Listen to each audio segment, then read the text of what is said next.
شغلك واتفق معك على الراتب حسب ما فهمت. هو اتفق معايا على الراتب انما طبيعه شغلي دي بقى هو ده الخازوق. وين الخازوق؟ يعني تحسها شغلانه كده ملهاش ملكه، عامله زي الجيلي مزفلطه بتبظ. وبعدين على حسب ما فهمت من مستر سليمان ان انتوا عايزين من اول النكته لتقليع الشباب للا مؤاخذه يعني البلاعات اللي من غير غطيان في الشوارع. عادي. مركز الابحاث عنا شغلته يحلل هالامور هي. همشي دي عادي، بس اللي فهمته برضه من مستر سليمان ان الشغل ده سري. كمان عادي. طب عادي ازاي بقى؟ هو مش المفروض نتائج الابحاث اللي انا هعملها دي يعني هيتعلم نتائجها تبقى سريه ازاي؟ ده اول هام. تاني هام بقى يا باشا، هي الدراسات والابحاث دي بتتعمل لمين؟ هي اللي بيدفع. شفت الزفلطه يا باشا؟ ابوس ايديك مشيل شرح زياده الله يرضى عليك. مركز الابحاث عنا لما يعمل دراساته وبتطلع نتائج هالدراسات، يلي بده هيدي النتائج بده يدفع حقها. هلا انت مش عم تاخذ فلوس، وفلوس كتير لحتى تشتغل معنا. عجبتني فلوس كتير قوي دي. انا باخذ اكثر منها. لا دي ما عجبتنيش. شوف، هن كلهم كم سنه بصير عندك خبرتي انا، بتصير تاخذ مثلي او يمكن اكثر. كم سنه يعني؟ انت وشطارتك. شوف يا عمر، نحن هون مش بمصر. بمصر تشتغل قليل، تغلط قليل، تترقى كل 10 سنين مرة. هون تشتغل كتير، تاخد كتير، تترقى كل سنة مرة. نحن ناخد بالنا من رجالنا. ومين بقى اللي مشغلنا كلنا وبيقدرنا؟ هيك وصلت لصاحب الوكالة. بدك تعمل وكالة مثله؟ لا يا باشا مش للدرجات دي يعني. ليش مش لهالدرجة؟ غلط يا عمر.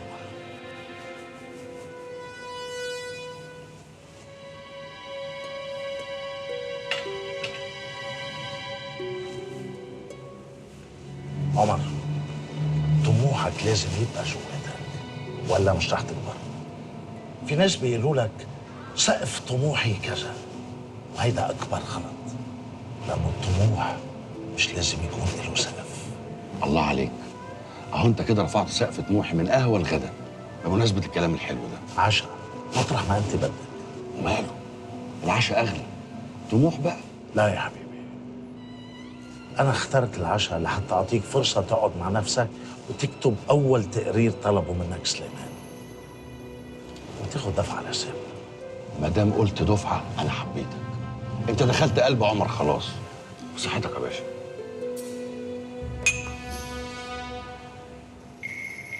قهوه يا خساره.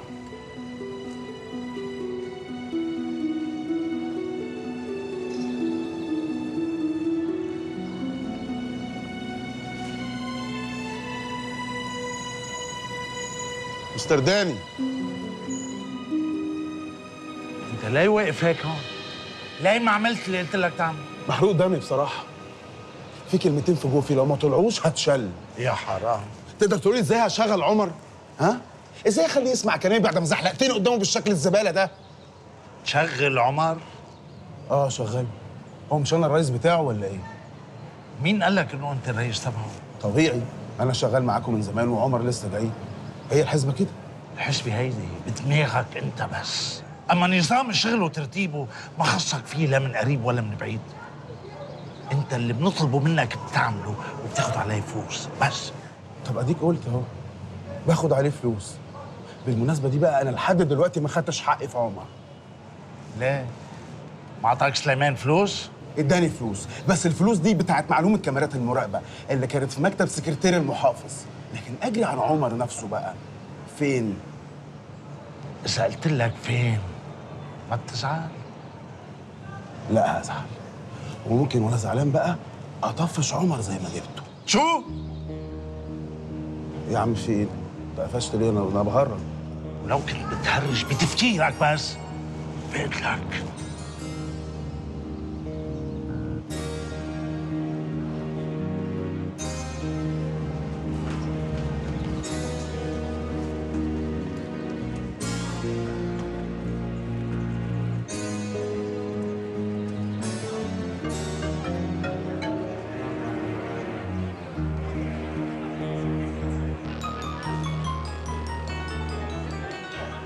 لا والله يا عالمي، داخلين على موال جديد كده هبقول لك عليه لما اشوفك.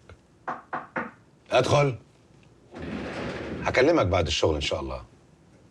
طب يا حبيبي، مع الف سلامه. مع السلامه. طمني. عمر وسالم راحوا قابلوا داني في مطعم. 5 دقايق وسالم ساب عمر وخرج. وبعدين؟ نص ساعة وعمر وداني خرجوا. سالم كان مستني داني عند عربيته. وعمر؟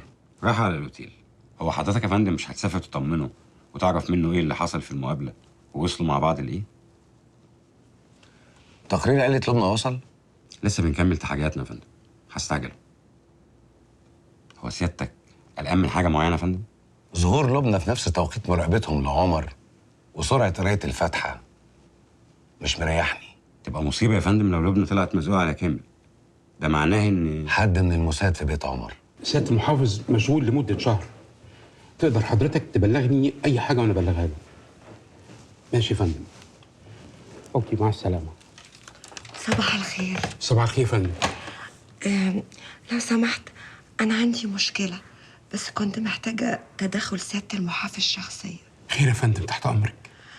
مامتي عندها بيت ورثاه عن جدي الله يرحمه في شارع السد في السيدة زينب. بس كنت محتاجة ترخيص بالهد. للأسف المسألة دي بالذات تخصص الحي مش إحنا. ما هو أنا جاية هنا عشان الحي رافض يديني رخصة الهد. أكيد عندهم وجهة نظر مختلفة. بيقولوا إن أي بيت مر عليه أكتر من 100 سنة يبقى محتاج موافقة هيئة الآثار تبع وزارة الصحة. الصحة؟ وزارة الثقافة. صح مظبوط. بس يا فندم دي مشكلة، لأن أي مبنى أو أي منشأ عدى عليه 100 سنة يتبع لوزارة الثقافة. حتى لو كان في حارة مش شارع رئيسي؟ للأسف القانون ما ميزش. معلش، حظي وحش. يا فندم أنا اللي حظ وحش ما قدرتش أخدم حضرتك. ملحوقة، الجايات كتير. حضرتك ده الكارت بتاعي، يعني لو حبيت في أي يوم سيادتك أو سيادته تيجي تفصلوا شوية من وجع دماغ الشغل تشرفوني. أنا عندي ستيم وساونا وجاكوزي ومساج، صدقني هتنبسطوا. أكيد هنتبسط يا فندم، أكيد. مستنياكم، مش هتندموا. أكيد مش هنندم، صدقيني والله ما هنندم أبدا. باي باي. باي باي. باي باي. أكيد مش هنندم. غلبانة قوي. أنا مدلين، تفضلي. طمني معاطي إني زرت قريبه في المستشفى واطمنت بنفسي على حالته بعد ما ركب الدعامة. طبعا شفت الأشعة بنفسي في المستشفى.